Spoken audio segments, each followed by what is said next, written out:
जे काही केलंय ते मराठा समाजाला माहिती आणि म्हणूनच जे काही मनोज जरांगे पाटील माझ्या विरुद्ध बोलले त्यानंतर मराठा समाज माझ्या पाठीशी उभा राहिला, त्यांच्या पाठीशी नाही उभा राहिला. दुःख या गोष्टीचं आहे की अशा प्रकारे कोणी कोणाची आई बहीण काढेल. म्हणजे आपण छत्रपती शिवाजी महाराजांचं नाव सांगतो,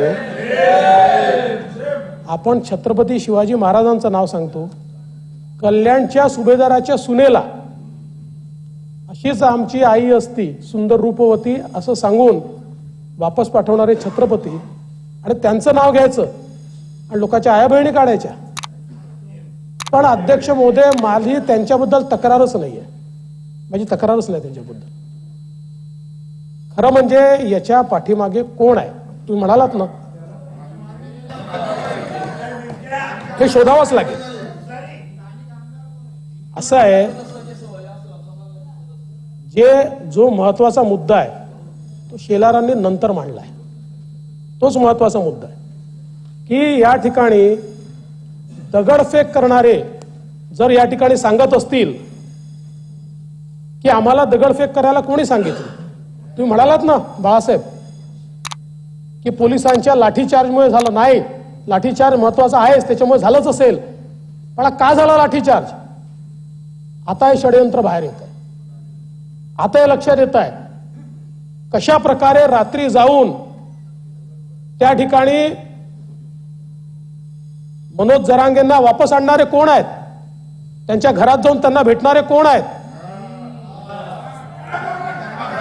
अध्यक्ष महोदय, कोणाकडे बैठक झाली ते सांगतायत, मी नाही सांगत आहे, आरोपी सांगतायत. आता आरोपी सांगतायत की यांनी बैठक घेऊन सांगितलं दगडफेक करा.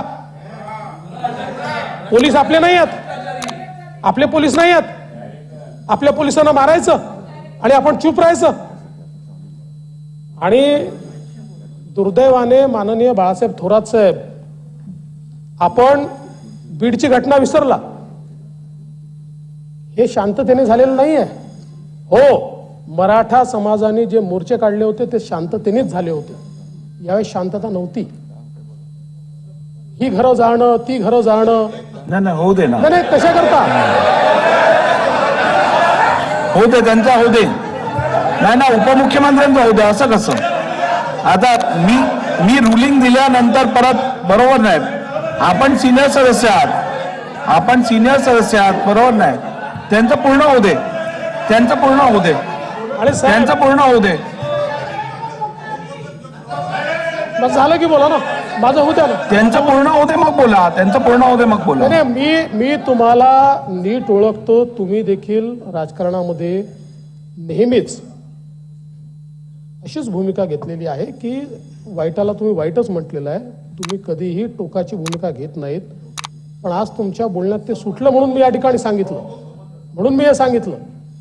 आणि त्यामुळे अध्यक्ष महोदय, जे काही या ठिकाणी कुठल्या स्तराला आपलं राजकारण चाललंय, म्हणजे आज आपण जर समाजाला विघटित करण्याचा प्रयत्न करणार असू, समाजाचे तुकडे करण्याचा प्रयत्न करत असू, अशा प्रकारचं राजकारण जर होत असेल, कोणासोबत फोटो निघतायत त्यांचे, कोण सोबत दिसत आहेत त्यांच्या, कोणाचे कार्यकर्ते म्हणत आहेत, कुठनं पैसा येतोय, येत आहे साहेब, सगळं येत आहे. शेवटी या गोष्टी लपत नाहीत. एक एक गोष्ट बाहेर येते, ती येणारच आहे.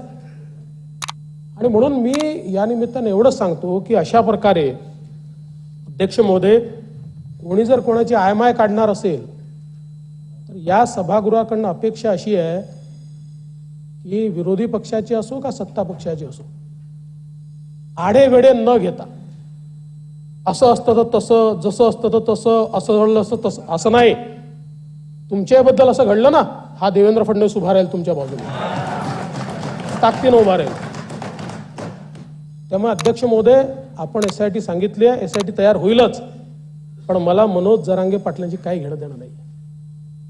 त्याच्या पाठीमागे बोलविता धनी शोधून काढला.